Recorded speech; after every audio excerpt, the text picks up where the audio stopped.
Olá pessoal, bem-vindos ao canal Fé, Filosofia e Cultura, onde nós abordamos assuntos relacionados à religião, à filosofia e à cultura de maneira geral.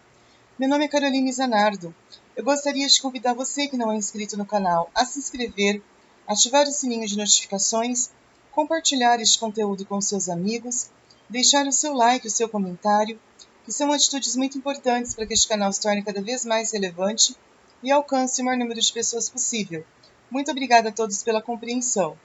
Hoje a gente vai fazer uma explanação de um livro bíblico do profeta Ezequiel, que é um livro muito interessante do Antigo Testamento, conforme nós já estamos discorrendo, né, alguns vídeos, esses livros, né, esses livros do Antigo Testamento, né. Então a gente discorreu sobre Baruque, a gente discorreu sobre vários livros eclesiásticos, tal, e hoje a gente vai discorrer sobre o livro do profeta Ezequiel, da Bíblia da Ave Maria, essa Bíblia aqui, que nós já estamos utilizando ela. Visão divina.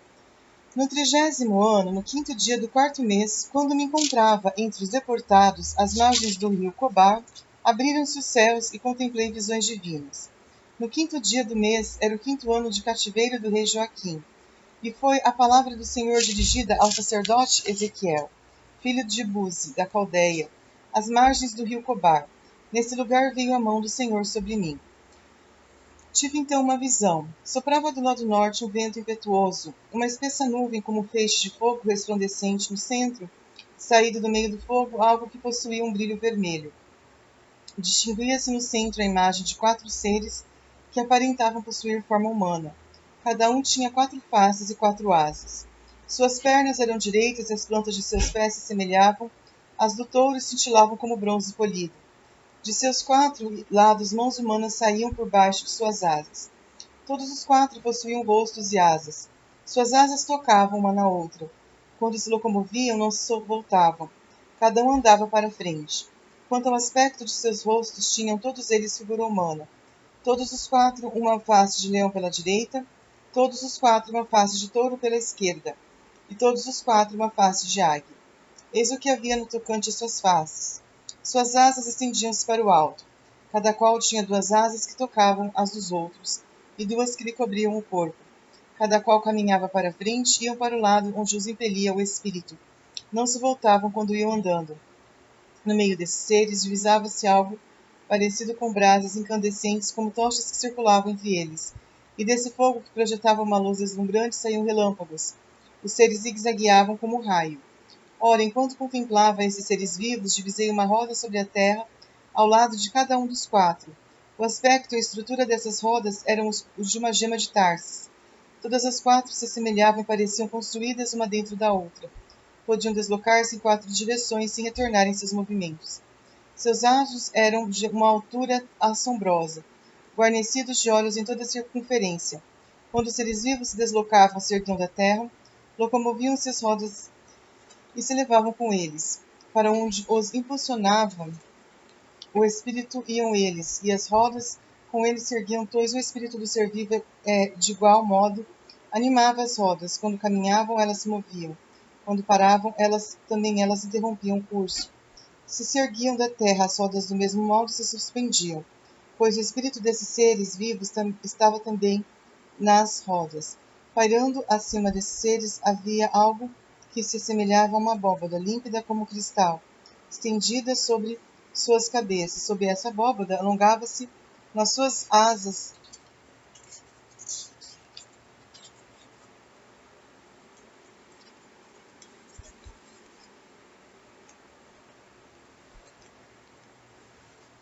tendo cada um sempre 2 que lhe cobriam o corpo. Eu escutava, quando eles caminhavam, o ruído de suas asas, semelhante ao barulho das grandes águas, a voz onipotente. Um vozerio igual a um campo de batalha. Quando paravam, abaixavam as asas e faziam... Oh, mãe, encosta a porta para mim. Fazia-se um ruído acima da abóbada que ficava sobre as cabeças. Acima dessa abóbada havia uma espécie de trono, semelhante a uma pedra de safira, e bem no alto dessa espécie de trono, uma silhueta humana. Vi que ela possuía um fulgor vermelho, como se houvesse sido banhado no fogo, desde o que parecia ser a cintura, para cima enquanto para baixo. Vi algo como fogo que esparzia clarões por todos os lados, como arco-íris que aparece às nuvens em dia de chuva. Assim era o esplendor que o envolvia, a visão a imagem da glória. Então aqui eu entendo que seria a visão, talvez, da... Eu entendo que seria a visão, assim, tipo, dos seres celestiais, né? Que a gente tem aqui uma explicação muito interessante sobre isso. Os seres celestiais são aqueles que contemplam a glória, aqui fala a imagem da glória do Senhor. Então, são seres celestiais, não são seres terrestres, são seres que estão acima da nossa compreensão humana, estão acima da nossa compreensão humana, eles não estão aqui na Terra, eles não têm a mesma natureza dos seres humanos, né? Eles não têm a mesma natureza, eles são seres gloriosos. E esses seres gloriosos, então, aqui está falando que eles acabam realmente vivendo de acordo com essa graça de Deus, com essa vontade, com esses desígnios de Deus, com semelhanças, inclusive na sua própria estrutura que fala física, né? Seres que têm uma estrutura muito parecida com a desses seres que, pelo que tudo indica, seriam seres celestiais, não seres com uma natureza, não uma natureza humana, como eu falei anteriormente, uma natureza celestial, uma natureza muito diferente, muito distinta da natureza que nós estamos acostumados a ver, uma natureza diferente no sentido até espiritual, porque os seres humanos, eles não têm nada, conforme está escrito aqui, nada que se assemelhe com essa natureza que ele fala aqui, que é uma natureza totalmente divina e não humana. Uma natureza humana, com certeza, ela não, ela se destrui, ela seria destruída porque ela não tem nenhuma capacidade de se sustentar. Quem sustenta o homem na terra é o próprio Deus. O homem, ele não tem condições de se sustentar por ele mesmo. Por quê? Porque o homem, como ele se compraz nas coisas que são ilícitas, nas coisas que são erradas, do ponto de vista moral. Se você pegar, por exemplo, um Santo Afonso Maria de Ligório, ele vai falar muito sobre isso, que os homens, eles não têm nenhum tipo de ética. Quer dizer, você conviver com um homem, às vezes é melhor você conviver com um poste ou conviver com assim, às vezes quem mora no sítio, por exemplo, né? Convive muito com cavalos, convive muito com animais, é melhor do que conviver com os homens. Visão do rolo. Vendo isso, prostrei-me com o rosto por terra e escutei uma voz que dizia: Filho do homem, fica de pé porque eu te falo. Enquanto ela me falava, entrou o Espírito em mim, e ele me fez ficar de pé. Então ouvi aquele que me falava, Filho do homem, dizia-me: Envio-te aos israelitas, a essa nação de rebeldes, revoltada contra mim, a qual, do mesmo modo que seus pais, vem pecando contra mim até este dia. É a esses filhos de testa dura e de coração insensível que te envio para lhes dizer, oráculo do Senhor Javé, quer te ouçam ou não, pois é uma raça indomável, hão de ficar sabendo que há um profeta no meio deles. Quanto a ti, filho do homem, não os temas, não te arreceies dos seus intentos, conquanto estejas entre moitas de abrolhos e de espinhos e vivas entre escorpiões. Não te deixes intimidar por suas palavras, nem te espantes com sua atitude, porque é uma raça rebelde. Tu lhes transmitirás os meus oráculos, quer te deem ouvidos ou não. É uma raça pertinaz. E tu, filho do homem, escuta o que eu te digo. Não sejas rebelde como essa raça de rebelados. Abre a boca e come o que vou te dar. Olhei e vi avançando para mim uma mão, que segurava um manuscrito enrolado, que foi desdobrado diante de mim. Estava coberto com escrita de um e de outro lado. Eram cânticos de luto, de queixumes e de gemidos. Gente, isso aqui é tão verdade. Assim, isso resume muito a situação que eu vivi na minha vida. Quando eu era criança, que eu fui para a escola, principalmente no colégio ali no primeiro grau, que a gente chamava naquela época, não era ensino médio como é hoje, né? Ensino fundamental, era primeiro grau. Eu lembro que eu não tive nenhum tipo de dificuldade de estudar ali, em todos os aspectos, do ponto de vista moral, do ponto de vista social, do ponto de vista educacional, respeito, vamos dizer assim, humanidade por parte das pessoas. Isso é algo que alguém poderia estranhar muito se eu contasse isso. Nossa, humanidade você viu no colégio? Você viu educação mesmo de verdade, ensino? Você viu tudo isso? Sim. Aí, vamos dizer assim, para sua surpresa, né, de quem ouve, eu vi tudo isso. Eu vi dignidade, eu vi humanidade, eu vi bondade, eu vi uma pessoa parecida comigo. Eu não me sentia diferente dos outros. É muito ruim a sensação que o diabo coloca na vida de quem não é, de quem é cristão, ou pelo menos busca o cristianismo, de você ser diferente deles, dos mundanos. Isso o diabo trabalha muito bem na mentalidade dos cristãos. Você é diferente deles. E realmente você é diferente deles. Porque naquela época que eu estudava no Sagrada, eu não me sentia diferente de ninguém. Eu era parecida com todo mundo. Todo mundo se amava. Era a minha realidade. Todo mundo se queria bem. Não existia ninguém querendo levar vantagem. Ninguém querendo ser mais bonito, mais importante, mais inteligente, ou ficar invejando o outro como sendo uma coisa bonita, ou sendo orgulhoso como sendo uma coisa bonita. Na minha época era tudo o contrário. Se aparecia alguém ali, vamos dizer assim, diferente no sentido do mal, essa pessoa seria expulsa do colégio. Eles não toleravam gente imbecil, gente idiota, como os mundanos tanto aplaudem. Na minha época, essas pessoas elas eram ridicularizadas. E as freiras não toleravam isso. Por quê? Porque a ética moral e cristã daquela época era uma ética diferente da ética cristã que eles colocam hoje, onde tudo é permitido. Nada é. Até tem aquela frase do Paulo, né? Tudo me é permitido, mas nem tudo me convém. Hoje em dia, para os cristãos modernos, tudo é permitido e tudo convém. Tudo me é permitido e tudo convém. Não existe mais aquele respeito às regras morais, às regras humanas. O ser humano é tratado como um nada. O ser humano é tratado como uma coisa, sem valor. É bem do jeito que o diabo quer mesmo. É um jeito totalmente desumano, que eu acho que nem o diabo admira esse tipo de comportamento, na minha opinião. Então, isso é algo que está escrito aqui no livro de Ezequiel. É uma nação rebelde. É uma nação que não tem esses valores morais que eu estou falando. É uma nação que não busca o bem, que se compraz na maldade, que se compraz na malícia. Interessante que é bíblico isso, né?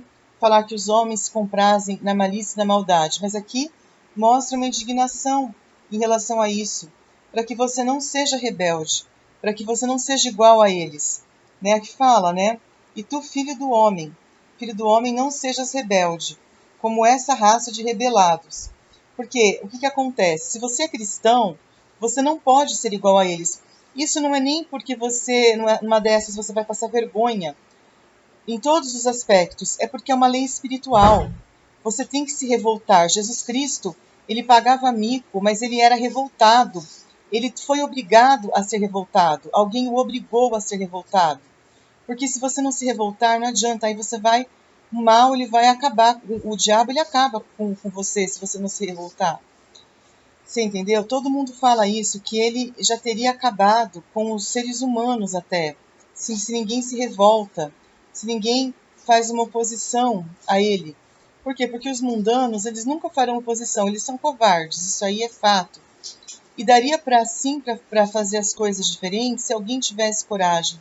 Só que como ninguém tem coragem, esse livro bíblico aqui, ele vai durar para sempre. Por quê? Porque ninguém tem coragem de mudar. Ninguém tem coragem de ser diferente. Se a gente pega exemplos de pessoas que foram corajosas, elas se deram muito, até assim, elas tiveram que sofrer crueldades absurdas e até você fica vendo elas como um extraterrestre mesmo. Eu, quando eu vejo um Santo Afonso Maria de Ligório, que eu gosto muito, quando eu vejo um São João Maria Vianney, parece seres extraterrestres mesmo. Eles não parecem um ser humano de carne e osso como nós, como os mundanos, né? Eu não me considero, mas os mundanos de carne e osso, que têm os seus corpos robustos, muito bem cuidados, nada lhes falta, tem comida em abundância, tem trabalho em abundância, tem empresas em abundância, tem tudo do bom e do melhor, os mundanos, né? Porque eles são os rebeldes que está escrito aqui, diante dos olhos de Deus. E eles se dão bem. E eles se acham donos do mundo e, na verdade, parece que ninguém faz nenhuma objeção a isso. Dá a impressão que o próprio Deus, ele não liga. Deus, ele não liga, ele fala assim, não tá certo. E é isso que muita gente, até, às vezes tem gente que se revolta contra a Bíblia. Eu entendo até, se for um cristão que se revolte de verdade contra a Bíblia, eu entendo, porque parece que não faz sentido o mal prevalecer. Na minha época, eu lembro que tinha uma musiquinha que falava que o bem vence o mal, né? Agora, a gente vê, às vezes, a maldade dessa gente do mundo e você vê que ninguém faz nada para mudar. Ninguém faz nenhuma objeção contra isso. A palavra que alimenta, filho do homem, falou-me, come o rolo que está aqui Ida, vai falar à casa de Israel. Abri a boca e ele me fez engolir. Filho do homem, falou-me, nutre o teu corpo, enche o teu estômago com o rolo que te dou. Então comi e era doce na boca como mel. Em seguida acrescentou, Filho do homem, vai até a casa de Israel para lhe transmitir as minhas palavras. Não é um povo de linguagem incompreensível, de linguagem bárbara que te envio, e sim aos israelitas, não é a população de inumeráveis, de idioma incompreensível, de linguajar selvagem, cuja língua não compreenderás. Eles te ouviriam se eu te enviasse a eles, mas a casa de Israel recusará escutar-te, pois eles não querem atender a mim. Pois toda a casa de Israel nada mais é do que gente teimosa, de coração insensível. Pois bem, tornarei o teu semblante tão endurecido quanto deles. Vou dar a teu rosto a rigidez do diamante, que é mais resistente que a rocha. Não os temas, pois, e não te deixes amedrontar por causa deles, pois são uma raça de recalcitrantes. Filho do homem, ajuntou ele, acolhe em teu coração. Escuta com toda atenção tudo quanto eu disser. Depois tu te dirigirás a teus compatriotas exilados, para lhes falar e lhes dizer-lhe, oráculo do Senhor Javé, quer te escutem ou não. Então o Espírito se apoderou de mim e ouvi atrás de mim um vozerio de violento rumor. Bendita seja a glória do Senhor onde ela repousar. Ouvi o rumor do bater das asas dos seres vivos e o ruído de suas rodas ao lado deles, um barulho portentoso. O Espírito a seguir me transportou e me levou. Eu ia com o coração repleto de amargura e furor, desde que a mão do Senhor havia pesado sobre mim. Cheguei a Tel Aviv, junto dos deportados que se haviam instalado às margens do Cobar, e ali fiquei 7 dias no meio deles, em sobria estupefação. Olha que interessante, eu me identifico muito com isso que está escrito aqui. Fala dessas pessoas que são diferentes da raça de víboras, da raça que fala aqui de coração insensível, de gente teimosa, de gente que não quer atender a palavra de Deus, pessoas que vivem carnalmente, que vivem de acordo com a sua cabeça, entendeu? E aqui fala que essas pessoas que são diferentes aqui, né? Que fala para que o Espírito me transportou e me levou. O Espírito se apoderou de mim. Então pediu para que ele pudesse fazer uma coisa, sair do meio deles, né? Aqui fala sair no meio dessa gente, né? Por quê? Porque a mão de Deus ela age sobre essas pessoas que estão indignadas. E lá você vai viver uma vida que você vai perceber, às vezes, uma atitude espiritual diferente daquela que você vê no lugar onde você está. Porque o que acontece? Às vezes você acaba se conformando com a situação que você vive. Você acha que, às vezes, o mundo é desse jeito mesmo, porque a sua família sempre foi desse jeito, porque a sua cidade sempre foi desse jeito, porque a sua realidade sempre foi desse jeito, e você não fica indignado, você não vê necessidade de mudar. Só que aqui fala que é muito importante você se revoltar contra o mal. Se você ficar achando que o mal é normal, tem alguma coisa errada com você.